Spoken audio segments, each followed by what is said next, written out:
ओम शांति। अॼु जो मेरी तारीख़ है 30/5/2024। मीठा मीठा बाप दादा चवनि था मीठे मीठी ॿार तव्हांखे पहिरियों पहिरियों निश्चय खपे कि असांखे पढ़ाइण वारो स्वयं शांति जो सागर सुख जो सागर बाप आहे। कोई मनुष्य के सुख शांति न ॾेई सघंदा आहिनि। कोई मनुष्य के सुख शांति न ॾेई सघंदा आहिनि। असांखे पढ़ाइण वारो केरु आहे? स्वयं शांति जो सुख जो सागर बाप। प्रश्न: सभिनि खां ऊची मंज़िल कहिड़ी आहे? हुन मंज़िल खे पाइण जो पुरुषार्थ आहे। उत्तर आहे हिकु बाप जी यादि पकी थी वञे। बुद्धि ॿियो कोई तरफ़ न वञे। इहा ऊची मंज़िल आहे। इन जे लाइ आत्म अभिमानी ठहिण जो पुरुषार्थ करिणो आहे। हाणे तव्हां आत्म अभिमानी ठही वेंदा त सभु विकारी ख़्यालात ख़तमु थी वेंदा। बुद्धि जो भटकणु बंदि थी वेंदो। देह जी तरफ़ बिल्कुलु दृष्टि न वञे। ये मंज़िल जे लाइ आत्म अभिमानी भव। ये मंज़िल आहे, हिन जे लाइ आत्म अभिमानी भव। त इहे सदा यादि रखो। बाबा असांखे वरदान था ॾियनि, आत्म अभिमानी भव, आत्म अभिमानी भव। ओम शांति। रूहानी ॿारनि प्रति रूहानी बाप वेही सम्झाईंदा आहिनि। इन्हनि खे ब्रह्मा खे रूहानी बाप न चईंदासीं। अॼु जे ॾींहं खे सतगुरुवार चइबो आहे। गुरुवार चइणु भूल आहे। सतगुरुवार गुरु माण्हू त ढेर आहिनि। सतगुरु त हिकु ई आहे न, ॾाढा आहिनि जो पंहिंजे खे गुरु बि चईंदा आहिनि, सतगुरु बि चईंदा आहिनि। हाणे तव्हां ॿार सम्झंदा आहियो गुरु ऐं सतगुरु में फ़र्क़ु आहे। सत अर्थात ट्रुथ। सत हिकु निराकार बाप खे ई चइबो आहे, न कि मनुष्यनि खे। सचो ज्ञान त हिकु ई बार ज्ञान सागर बाप अची करे ॾींदा आहिनि। मनुष्यनि खे कॾहिं सचो ज्ञान न ॾेई सघंदा आहिनि। सचो आहे हिकु निराकार बाप। इन्हनि जो नाम त ब्रह्मा आहे न। इहे कंहिंखे ज्ञान ॾेई न सघनि। ब्रह्मा में ज्ञान कुझु बि हुयो ई न। ब्रह्मा में ज्ञान कुझु बि न हुयो। हाणे बि चईंदासीं इन्हनि में सॼो ज्ञान आहे। ज्ञान त आहे ई न। हाणे बि चईंदासीं उन समय जॾहिं शिव बाबा ब्रह्मा बाबा में आया तेसिताईं संपूर्ण ज्ञानी संपूर्ण न ठहे, तेसिताईं सॼो ज्ञान अञा भरिजे पियो न ब्रह्मा बाबा में। हाणे बि चईंदासीं हिननि में सॼो ज्ञान त न आहे। संपूर्ण ज्ञान त ज्ञान सागर बाप परम पिता परमात्मा आहे। हाणे हीअं कोई मनुष्य न आहे जो पंहिंजे खे सतगुरु कहलाए सघे। सतगुरु माना संपूर्ण सत्य। तव्हां जॾहिं सत्य ठही वेंदा त पोइ इहो शरीर बि न रहंदो। मनुष्य खे कॾहिं सतगुरु चई न सघंदासीं। मनुष्य में त पाई जी बि ताक़त न आहे। इहे ख़ुदि चईंदा आहिनि मां बि तव्हां जहिड़ो मनुष्य आहियां। इन में ताक़त जी ॻाल्हि न आहे।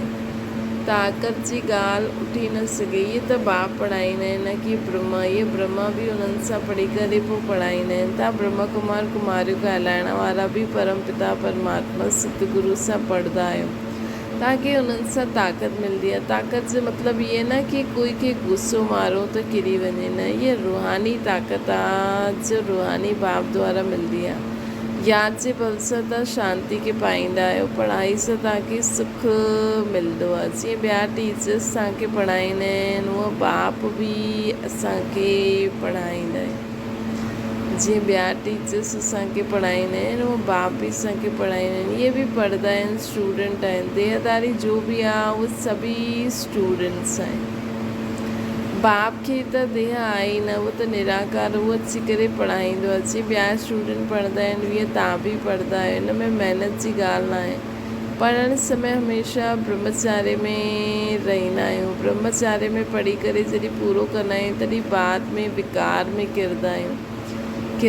दुनिया में मनुष्य त मनुष्य जहिड़ो ई ॾिसण में ईंदो आहे न। मनुष्य त मनुष्य जहिड़ो ई ॾिसण में ईंदो।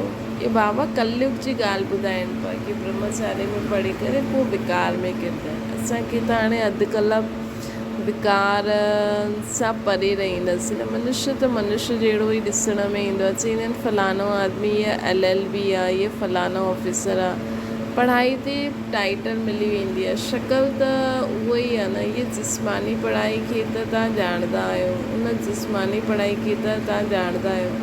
साधु संत जो शास्त्र पढ़ंदा पढ़ाईंदा आहिनि, उन्हनि में कोई बड़ाई न आहे, उन्हनि सां कोई खे शांती त मिली न सघे, ख़ुदि बि शांती जे लाइ धक्का खाईंदा आहिनि। जंगलनि में अगरि शांती हूंदी आहे त पोइ वापसि छो लौटंदा आहिनि। मुक्ति खे त कोई पाईंदा न आहे।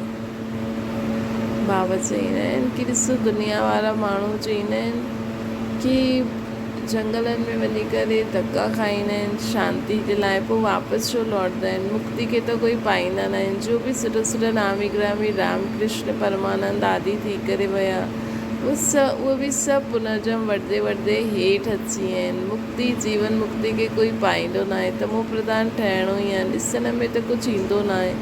कोई सभु पुछो तव्हांखे गुरू सां छा मिलंदो आहे त चईंदा आहिनि शांती मिलंदी आहे, परंतु मिलंदो कुझु बि न आहे। शांती जो अर्थ ई न ॼाणंदा आहिनि। हाणे तव्हां ॿार सम्झंदा आहियो बाबा ज्ञान जो सागर आहे, ॿियो कोई साधु गुरू संत गुरू आदि शांती जो सागर न थी सघे।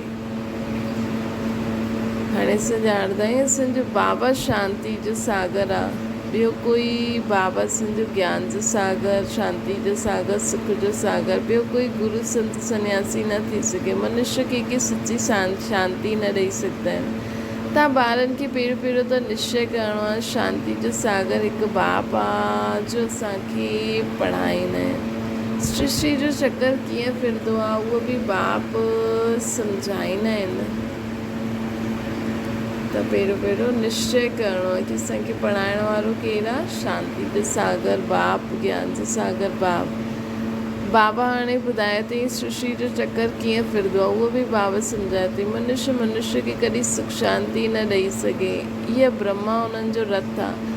तव्हां जीअं स्टूडेंट, तव्हां जहिड़ो स्टूडेंट आहे, इहे बि गृहस्थ व्यवहार में रहण वारो हुयो। सिर्फ़ु बाप खे पंहिंजो रथ लोन में ॾिनो अथई, सो बि वानप्रस्थ अवस्था में। तव्हांखे सम्झाइण वारो हिकु बाप ई आहे। उहो बाप चईंदा आहिनि सभिनि खे निर्विकारी ठहिणो ई आहे। जो ख़ुदि न ठही सघंदा आहिनि, पोइ अनेक प्रकार जी ॻाल्हियूं कंदा आहिनि, गारियूं बि ॾींदा आहिनि। बाबा चवनि था कि सभिनि खे निर्विकारी रहणो ई आहे। जो न ठही सघंदा आहिनि उहे ॻाल्हियूं ॾींदा आहिनि, विघ्न विझंदा आहिनि, अनेक प्रकार जी ॻाल्हियूं कंदा आहिनि। पवित्र रहण त सुठो आहे न। सम्झंदा आहिनि असांजो जन्म जन्मांतर जो भोजन जो बाप जो वरसो मिलियल आहे, उहो छुड़ाइनि था। कलयुगी बाप जो वरसो हूंदो आहे न, इहो विकार हाणे छुड़ाईंदा आहिनि त उहो बेहद जो बाप आहे। हाणे छुड़ाईंदा त उहो बेहद जो बाप आहे। इन्हनि खे बि उन्हनि छुड़वायो न। ॿारनि खे बि बचाइण जी कोशिशि कई, जो निकिरी सघिया उनखे कढी आया।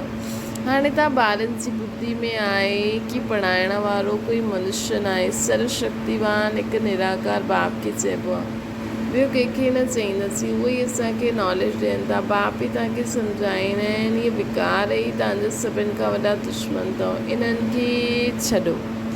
पोइ जो न छॾे सघंदा आहिनि उहे केतिरो झगड़ा कंदा आहिनि। माताऊं बि कोई अहिड़ी निकिरी वेंदियूं आहिनि जो विकार जे लाइ ॾाढो हंगामो कंदियूं आहिनि। हाणे त संगम ते आयो, इहे बि न कोई ॼाणंदा आहिनि कि इहो पुरुषोत्तम संगम युग आहे। बाप केतिरो सुठी रीति सम्झाईंदा आहिनि। ॾाढा आहिनि जंहिंखे पूरो निश्चय आहे, कोई के सेमी निश्चय आहे, कोई के 100%, कोई के 10% बि आहे। हाणे भॻवानु श्रीमत ॾींदा आहिनि, ॿार मूंखे यादि कयो। बाप केतिरो सुठी रीति सम्झाईंदा आहिनि। ॾाढा आहिनि जंहिंखे पूरो निश्चय आहे, कंहिंखे सेमी, कंहिंखे 10% बि आहे। हाणे भॻवानु श्रीमत ॾियनि था, ॿार मूंखे यादि करो। इहे बाप जो वॾो फरमान आहे कि इहा मूंखे यादि करो। हाणे असांखे बाबा एॾो वॾो फरमान ॾिए थो। निश्चय हुजे तॾहिं त उनजे फरमान ते हली सघूं न। बाप चईंदा आहिनि मुंहिंजा मिठा ॿार, तव्हां पंहिंजी खे आत्मा सम्झी मूंखे यादि करो। इन्हनि खे यादि न करिणो आहे। मां न चईंदो आहियां, बाबा मुंहिंजे द्वारा तव्हांखे चए थो। ब्रह्मा बाबा चवनि था मां न चई न, बाबा मुंहिंजे द्वारा तव्हांखे चए थो। जीअं तव्हां ॿार पढ़ंदा आहियो त इहे बि पढ़ंदो आहे। सभु स्टूडेंट आहिनि, पढ़ाइण वारो हिकु टीचर आहे। बाबा चवनि था सभु स्टूडेंट आहिनि, पढ़ाइण वारो मां हिकु टीचर आहियां। उहे सभु मनुष्य पढ़ाईंदा आहिनि, हिते तव्हांखे ईश्वर पढ़ाईंदो। तव्हां आत्माऊं पढ़ंदा आहियो, ईश्वर परमात्मा सां आत्माउनि खे पढ़ाईंदो आहे। तव्हांजी आत्मा पोइ पढ़ाईंदी आहे। इन्हनि में ॾाढो आत्म अभिमान, इन में ॾाढो आत्म अभिमानी ठहिणो आहे। बैरिस्टर इंजीनियर आत्मा ई ठहींदी आहे। आत्मा खे हाणे देह अभिमान अची वियो आहे। आत्म अभिमानी जे बदिले देह अभिमानी ठही विया आहिनि। हाणे आत्म अभिमानी ठहे तॾहिं विकारी न कहलाए सघे। जॾहिं आत्म अभिमानी थी वेंदासीं तॾहिं असां विकारी न कहलाईंदासीं। उन्हनि खे कॾहिं विकारी ख़्यालात बि न ईंदा। त विकारी ख़्यालात बि न अचनि, हुन जे लाइ सदा ई आत्म अभिमानी भव। देह अभिमान सां ई ख़्याल ईंदा आहिनि। पोइ विकार जी ही दृष्टि सां ॾिसंदा आहिनि। देवताउनि जी विकारी दृष्टि कॾहिं थींदी ई न आहे। ज्ञान सां पोइ दृष्टि बदिली वेंदी आहे। सत्युग में ईअं थोरी प्यार कंदा, डांस कंदा, हुते प्यार कंदा, परंतु विकार जी बांस न हूंदी। जन जन्मांतर विकार में विया आहिनि न, त उहो नशो ॾाढो मुश्किल उतरंदो आहे। त जेतिरो असां हिते बहुत काल आत्म अभिमानी स्थिति में थी करे संबंध में ईंदासीं हर हिक सां, ओतिरो असांखे बहुत काल राज्य भाग्य मिलंदो। त बाबा चवनि था बाप निर्विकारी ठाहींदो आहे त कई ॿार बिल्कुलु मजबूत थी वेंदा आहिनि। कई ॿार बिल्कुलु मजबूत थी वेंदा आहिनि। बसि असांखे त पूरो निर्विकारी ई ठहिणो आहे। भले अकेला हुया, अकेलो ई असां अकेला हुयासीं, अकेलो ई वञिणो आहे। उन्हनि खे थोरो टच कंदा त उन्हनि खे सुठो न लॻंदा, चवंदा इहे असांखे हथु छो था लॻाइनि। इन में विकारी बांस आहे। विकारी असांखे टच बि न करनि, इहा मंज़िल ते पहुचणो आहे। देह तरफ़ बिल्कुलु दृष्टि ई न वञे। देह तरफ़ बिल्कुलु दृष्टि ई न वञे। उहो कर्मातीत अवस्था हाणे ठहिनि। देह तरफ़ बिल्कुलु दृष्टि ई न वञे। भई इहा आत्मा इहा कमु थी करे, असांखे देह नज़र ई न अचे। भई इहा आत्मा इहा कमु थी करे, इहा आत्मा ईअं ॻाल्हाए थी, इहा आत्मा ईअं चए थी, ॿियो कुझु नज़र ई न अचे। एतिरो असांखे अभ्यास करिणो आहे। हाणे हिकु हाणे ताईं अहिड़ो न आहे की सिर्फ़ु आत्मा खे ई ॾिसंदो हुजे। मंज़िल आहे न, बाबा हमेशह चईंदा रहंदा आहिनि ॿार पंहिंजे खे आत्मा सम्झो। इहा देह दुम आहे जंहिंमें तव्हां पाठ विधाईंदा आहियो। कई चईंदा आहिनि इन्हनि में शक्ति आहे, परंतु हिते शक्ति जी कोई ॻाल्हि ई न आहे। इहे त पढ़ाई आहे न, जीअं ॿिया पढ़ंदा आहिनि इहे बि पढ़ंदा आहिनि। प्योरिटी जे लाइ केतिरो मथो मारिणो पवंदो आहे। ॾाढी वॾी मंज़िल आहे। इन करे बाप चईंदा आहिनि हिकु ॿ खे आत्मा ई ॾिसो। सत्युग में बि तव्हां आत्म अभिमानी रहंदा आहियो। हुते त रावण राज्य ई न हुयो, विकार जी ॻाल्हि ई न हुई। हिते त रावण राज्य में सभु विकारी थी विया आहिनि। हिन करे बाप चईंदा आहिनि अची करे निर्विकारी ठाहींदा आहिनि। न ठहींदा त सज़ा खाइणी पवंदी। संपूर्ण निर्विकारी न ठहींदा त सज़ा खाइणी पवंदी। आत्मा पवित्र ठहिण बग़ैर मथे वञी न सघे। आत्मा संपूर्ण पवित्र ठहिण बग़ैर मथे वञी न सघे। हिसाब किताब चुक्तो करिणो पवंदो आहे, पोइ बि पद घटि थी वेंदो। अगरि असां न ठाहींदासीं, सभिनि सां हिसाब किताब चुक्तो न कंदासीं त सज़ा खाइणी पवंदी। इहा राजधानी स्थापना थिए थी। ॿार ॼाणंदा आहिनि स्वर्ग में हिकु आदि सनातन देवी देवताउनि जो राज्य हुयो। पहिरियों त ज़रूरु हिकु राजा रानी हूंदा, पोइ डायनेस्टी हूंदी। प्रजा त ॾेढ ठहींदी आहे। प्रजा त ॾेढ ठहींदी आहे। बाबा चवनि था उन में अवस्थाउनि में फ़र्क़ु पइजी वेंदो। जेके पूरो निश्चय न उहो पूरो पढ़ी न सघे, पवित्र ठही न सघे। अधु कल्प जे पते ते हिकु जनम में 21 जन्मनि जे लाइ पावन ठहे। मासी जो घर आहे छा? 21 जन्म पवित्र ठहण लाइ हिते बहुत काल पवित्र दृष्टि, वृत्ति, बोल चाल रखिणो पवंदो। मुख्य आहे ही काम जी ॻाल्हि। मुख्य आहे ही काम जी ॻाल्हि। क्रोध आदि जो एतिरो न चईंदा आहिनि। हुते बुद्धि वेंदी आहे त ज़रूरु बाप खे यादि न कंदा आहिनि। किथे अगरि असांजी बुद्धि वञे थी त ज़रूरु असां बाप खे यादि था करूं। असांजो थोरी कमु आहे हाणे कुझु करण जो। असांखे बुद्धि द्वारा बाप खे यादि करिणो। बाबा बुद्धि द्वारा सभु कमु कराईंदा। बाप जी यादि पकी थी वेंदी त ॿियो कोई तरफ़ बुद्धि वेंदी ई न। ॾाढी ऊची मंज़िल आहे। पवित्रता जी ॻाल्हि ॿुधी करे आग में जली मरींदा आहिनि। चईंदा आहिनि इहा ॻाल्हि त कॾहिं कंहिं न चई, कोई शास्त्रनि में न आहे। वॾो मुश्किल सम्झंदा आहिनि। उहो त आहिनि निवृत्ति मार्ग जो धर्म अलॻि आहे। उन्हनि खे त पुनर्जन्म वठी पोइ बि संन्यास धर्म में ई अचिणो आहे। उहे ई संस्कार खणी वेंदा आहिनि न। तव्हांखे त घर ॿार छॾिणो न आहे। सम्झाइबो आहे पर घर में रहो। उन्हनि खे बि सम्झायो हाणे संगम युग आहे। पवित्र ठहिण बग़ैर सतयुग में देवता ठही न सघंदा। उन्हनि खे बि सम्झायो पवित्र ठहिण बग़ैर सतयुग में देवता ठही न सघंदा। त पवित्र रहो। उन्हनि खे बि सम्झायो कि संगम युग आहे। पंहिंजे घर वारनि खे बि सम्झायो भई हाणे सृष्टि ते अमृत वेले जो समय थो हले। हिन समय परमात्मा असांखे वरसो ॾियणु आयो आहे। त हिन समय गंद न करो, पवित्र रहो। पवित्र ठहिण बग़ैर सतयुग में देवता न ठही सघंदा। थोरो बि ज्ञान ॿुधंदा त प्रजा में अची वेंदा। प्रजा त ढेर थींदी आहे। सतयुग में वज़ीर बि न हूंदा। छो जी बाप संपूर्ण ज्ञानी ठाहे ॾींदा आहिनि। न वज़ीर आदि खपे अज्ञानियुनि खे। हिन समय ॾिसो हिक ॿिए खे मारदा कीअं आहिनि। दुश्मननि जो स्वभाव केतिरो कड़ो आहे। दुश्मनी जो स्वभाव केतिरो कड़ो आहे हिन समय। न घर घर में जीअं त हिक ॿिए जा दुश्मन वेठा आहिनि। हाणे त सम्झंदा आहियो असां इहो पुराणो शरीर छॾे वञी करे ॿियो वठंदासीं। कोई वॾी ॻाल्हि आहे छा? उहो दुख सां मरंदा आहिनि त सुख सां बाप जी यादि में असांखे वञिणो आहे पंहिंजे।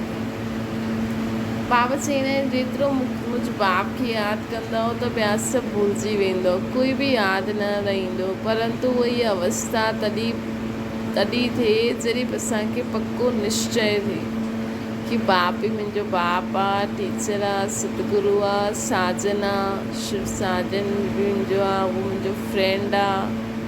उहो ई सर्व संबंधी सर्व प्राप्तियुनि जो रस बाप खां ई वठिणो। तॾहिं असांजी उहा अवस्था ईंदी। निश्चय न त यादि बि ठहरी न सघे। निश्चय न त यादि बि ठहरी न सघे। नाम मात्र सिर्फ़ु चईंदा आहिनि। निश्चय ई न आहे त यादि किथे शो कंदा। त पहिरियों असांखे निश्चय खपे। सभिनि खे हिकु जहिड़ो निश्चय थी वञे न थींदो। माया निश्चय सां हटाए ॾींदी आहे। जीअं की उहा ठही वेंदा आहिनि। पहिरियों त निश्चय खपे। बाप में संशय रहंदो आहे छा कि इहो बाप न आहे। संशय दुनिया में संशय रहंदो छा कि इहो बाप न आहे। त बेहद जो बाप ई ज्ञान ॾींदो आहे। इहे त चईंदा आहिनि कि मां सृष्टि जो रचयिता ऐं रचना खे न ॼाणंदा आहिनि। इहे त चईंदा आहिनि ब्रह्मा बाबा। इहे त चईंदा आहिनि मां सृष्टि जे रचयिता ऐं रचना खे न ॼाणंदो आहे। त मतिलबु असांखे निश्चय करणो खपे कि हिन में बाप अची करे चवनि था। मूंखे कोई त ॿुधाईंदो न। मां 12 गुरू कया, हुननि सभिनि खे छॾिणो पियो। गुरू त कोई ज्ञान न ॾिनई। सतगुरु अचानक अची करे प्रवेश कई। सम्झो पतो न छा थियणो आहे। गीता में बि आहे न अर्जुन खे साक्षात्कार कराई। अर्जुन जी ॻाल्हि आहे ई न, इहे त रथ आहिनि। इहे बि भले गीता पढ़ंदा हुया, बाप हिननि में प्रवेश कयईं, साक्षात्कार कराई कि इहे त बाप ई ज्ञान ॾियण वारो। ब्रह्मा बाबा पंहिंजो अनुभव ॿुधाईंदसि कीअं शिव बाबा ब्रह्मा बाबा में आया, बाबा उन्हनि खे साक्षात्कार कराई कि मां ही ये त ज्ञान थो ॾियां। त हुन गीता खे छॾे ॾिनो बाबा। बाप आहे ज्ञान जो सागर। असांखे त उहो ई ॿुधाईंदा न, गीता आहे माई बाप। उहा बाप ई आहे जेके तत्व में मातेश पिता चइबो। त उहो बाप ई आहे जेके असां तत्व में मातेश पिता चईंदा आहियूं। उहो रचना रचंदा आहिनि, एडॉप्ट कंदा आहिनि। इहे ब्रह्मा बि असां जहिड़ो आहे। बाप चईंदा आहिनि इन्हनि जी जॾहिं वानप्रस्थ अवस्था थींदी आहे तॾहिं मां इन्हनि में प्रवेश कंदो ब्रह्मा बाबा में। कुमारियूं त आहिनि ई पवित्र, उन्हनि जे लाइ त सहज आहे न। शादी खां पोइ केतिरा बंधन वधी वेंदा आहिनि, हिन करे देही अभिमानी ठहिण में मुश्किल थींदी आहे। वास्तव में आत्मा शरीर सां अलॻि आहे, परंतु अधु कलाक असां देह अभिमान में रहिया आहियूं न। हा, बाप अची करे अंतिम जन्म से सभिनि खे देही अभिमानी ठाहिनि था, त मुश्किल बांसदो आहे। पुरुषारत कंदे कंदे केतिरा थोड़ा पास ईंदा आहिनि। सिर्फ़ु 8 रत्न ई सभिनि खे आत्मा सम्झी करे हलंदा। सोचो एॾा सारा आत्मायूं पुरुषारत थी करनि, ख़ुदि खे आत्मा सम्झी करे असां बाबा खे यादि करे सभिनि खे आत्मिक दृष्टि सां ई ॾिसूं। लेकिन एॾा सारनि मां बि सिर्फ़ु 8 ई ईअं निकिरंदा जो बाप समान ठही करे सभिनि खे आत्मिक दृष्टि सां ॾिसी करे बाबा जी शक्तियूं गुण दान कंदा रहंदा। जीअं बाबा हिन सृष्टि ते अची करे असां सभिनि खे आत्मा ॾिसंदा आहिनि न, उहे ई सिर्फ़ु 8 अहिड़ी आत्मायूं निकिरंदियूं जो सभिनि खे आत्मिक दृष्टि सां ॾिसी सघंदियूं, ख़ुदि खे बि आत्मा सम्झी सघंदियूं। ॾिसो केॾा सारा पुरुषारत था करनि ऐं निकिरंदा घणा 8 ई निकिरंदा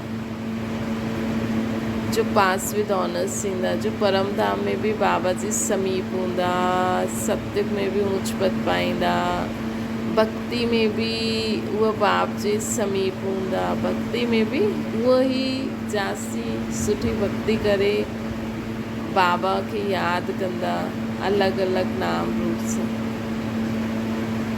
मतिलबु उन्हनि ई जास्ती भक्ति बि कई आहे। 8 रत्न निकिरंदा आहिनि। पंहिंजे खां पुछो असांजी लाइन क्लियर आहे?